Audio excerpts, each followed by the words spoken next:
कृष्ण मोहन जी मैं उनके दाईं ओर बैठा हूँ, मेरे बाईं ओर बैठे। हरदोई के रहने वाले हैं और भारतीय वन सेवा फॉरेस्ट उसमें अपने अपना जीवन बिताया है। वहाँ से सेवानिवृत्त हो गए हैं।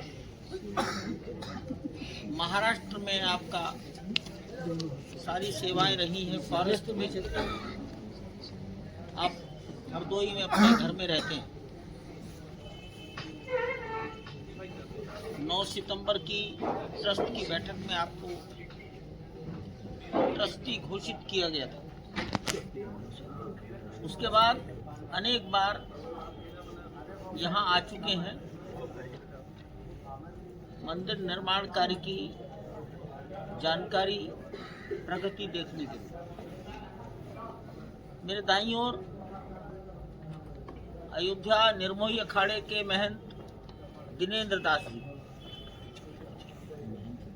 सर्वोच्च न्यायालय ने अपने आदेश में लिखा था कि भारत सरकार जो ट्रस्ट बनाएगी उसमें एक स्थायी ट्रस्ट निर्मोही अखाड़े के होंगे, क्योंकि निर्मोही अखाड़े की अयोध्या बैठक राम जन्मभूमि के लिए लगभग पिछले 350 वर्षों से लड़ती आ रही थी। अब कहा जाएगा 400 वर्षों से या 375 वर्षों से उन्होंने ही सारी संघर्ष लड़ाई की। इसलिए सर्वोच्च न्यायालय ने निर्णय दिया है कि एक ट्रस्टी सदैव निर्मोही अखाड़े का रहे। डॉक्टर अनिल जी से आप परिचित हैं, तो हम चारों लोग इस समय उपस्थित हैं। आज कुल 6 ट्रस्टी फिजिकली उपस्थित थे और 8 ट्रस्टी ऑनलाइन उपस्थित थे। युग पुरुष परमानंद जी महाराज अधिक आयु के कारण इतनी ठंड में आना, हमने भी कहा अपने कमरे से जुड़ जाइए।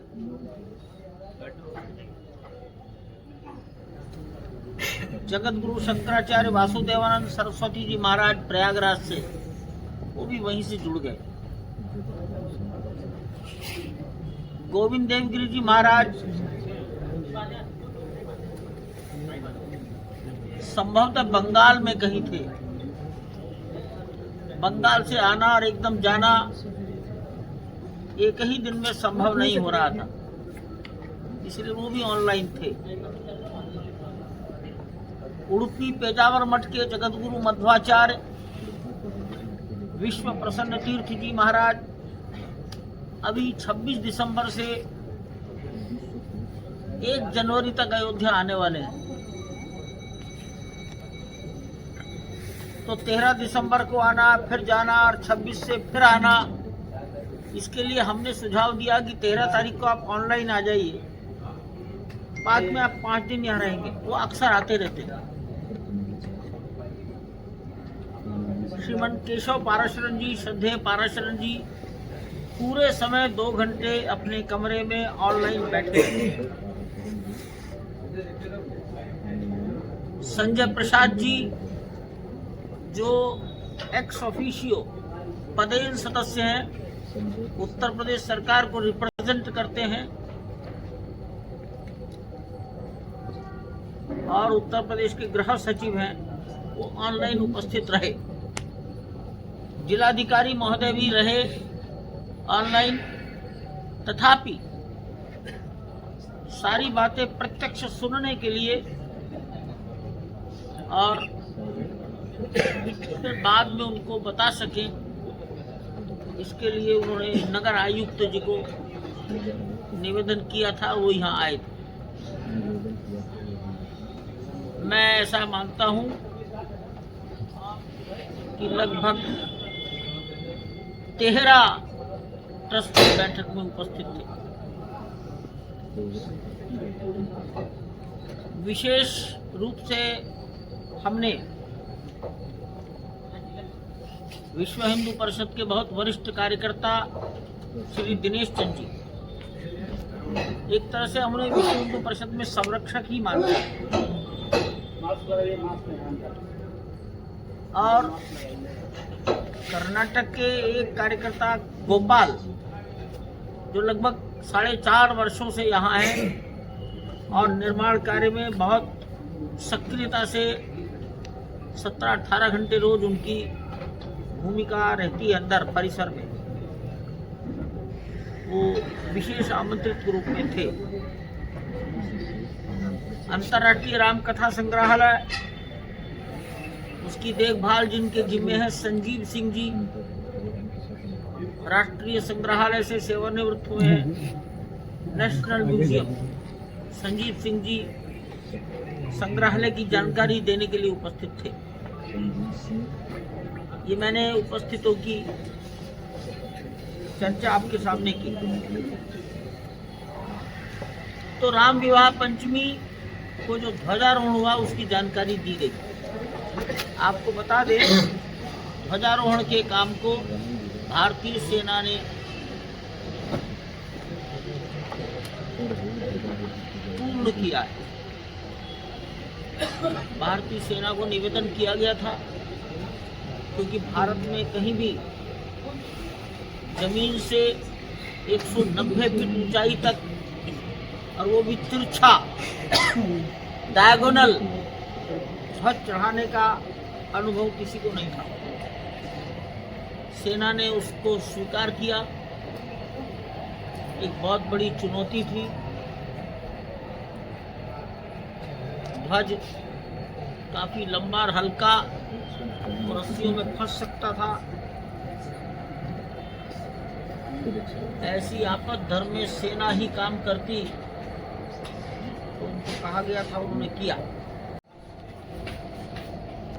सेना ने आपद धर्म के लिए अपनी एक विशेष टोली को मंदिर के द्वितीय तल की छत पर बैठा रखा था। अगर कोई आपद धर्म आता तो वो मंदिर के शिखर की नक्काशी पकड़कर ऊपर चढ़ते और उस समस्या हल कर देते। एक बहुत बड़े जीवन को खतरे में डालने वाला काम उन्होंने किया, उसकी आवश्यकता ही नहीं पड़ी। लेकिन सेना के प्रति तो देश को कृतज्ञ हमेशा ही होना चाहिए। सेना है तो देश है, देश की सीमाएं हैं। जिन्होंने कारगिल मुक्त करा लिया वो सेना ही थी, तो सेना के प्रति तो सारा देश नतमस्तक रहता ही है। आज के अवसर पर हमने उनके प्रति सम्मान, आदर व्यक्त किया। मंदिर निर्माण के संबंध में जानकारी दी गई है।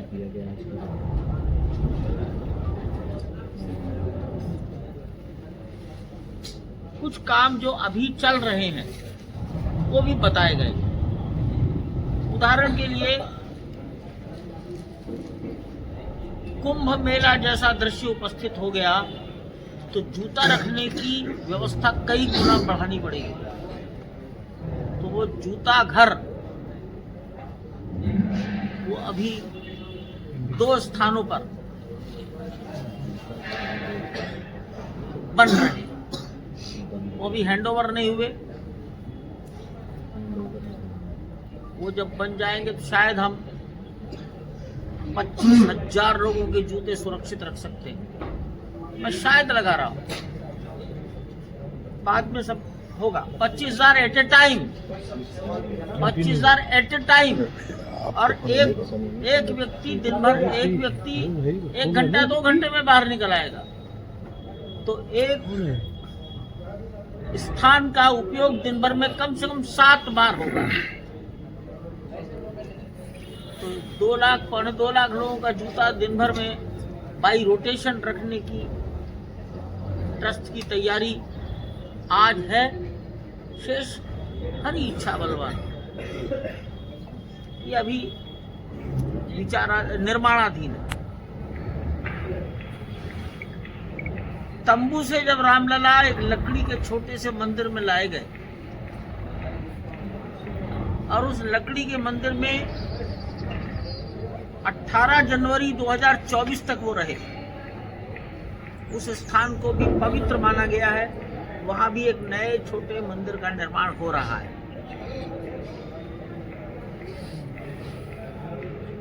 उसी के पास एक हुतात्माओं की स्मृति में स्मारक बनाया जा रहा है। 500 साल में 497 साल में न जाने कितने लोगों का जीवन उत्सर्ग हो गया। उनकी स्मृति में हुतात्मा स्मारक अंदर निर्माण हो रहा है, वो भी निर्माणाधीन है। शेष परिसर की चारों ओर की 3.4 3.5 किलोमीटर लंबी बाउंड्री वॉल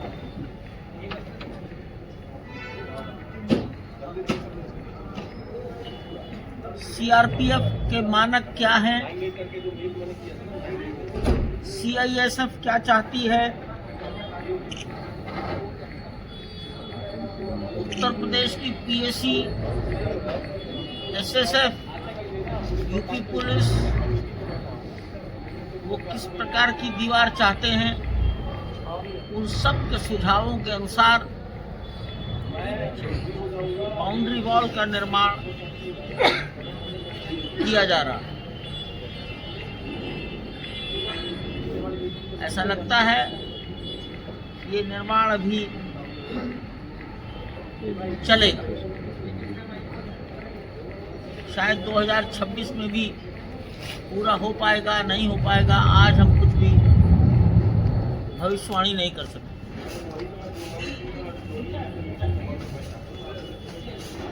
70 एकड़ के दक्षिणी दिशा में एक सभागार, ऑडिटोरियम, एक अतिथि गृह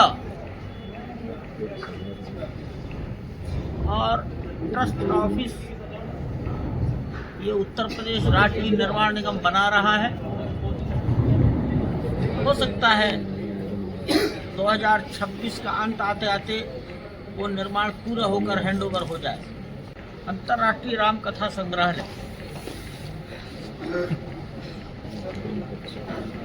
इसका सिविल वर्क चल रहा है।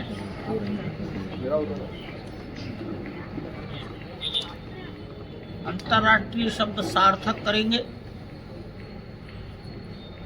आईआईटी मद्रास उसमें योगदान कर रहा है।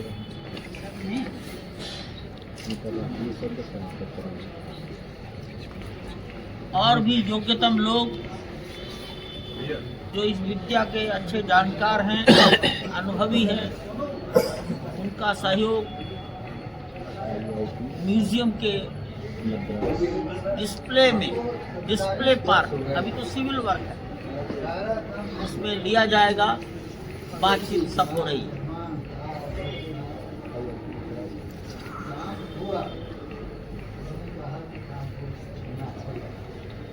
31 दिसंबर को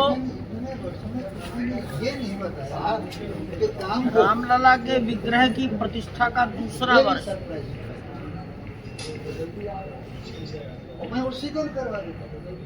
पाटोत्सव, प्रतिष्ठा द्वादशी, द्वितीय प्रतिष्ठा द्वादशी। देखो अंग्रेजी कैलेंडर और हिंदी कैलेंडर का अंतर। सन 2025 में 11 जनवरी को भी प्रतिष्ठा द्वादशी थी और दिसंबर का आखिरी दिन भी प्रतिष्ठा द्वादशी है, 31 दिसंबर, और प्राण प्रतिष्ठा हुई थी 22 जनवरी। भारतीय कैलेंडर में पौष शुक्ल द्वादशी 22 जनवरी 2024, 11 जनवरी 2025 और 31 दिसंबर 2025। ये सब लीप ईयर होते हैं, कहीं महीना बढ़ जाता है। अंग्रेजी कैलेंडर में कोई 28 दिन, कोई 29 दिन, कोई 30 दिन का रहता है। ये डेट का अंतर आता है। 31 तारीख को प्रतिष्ठा द्वादशी होगी। हमने 31 तारीख के लिए भारत के रक्षा मंत्री आदरणीय राजनाथ सिंह जी को निवेदन किया था, उन्होंने स्वीकार कर लिया। 31 दिसंबर को उत्तर प्रदेश के बहुत लंबे समय तक राजनीतिक जीवन जीने वाले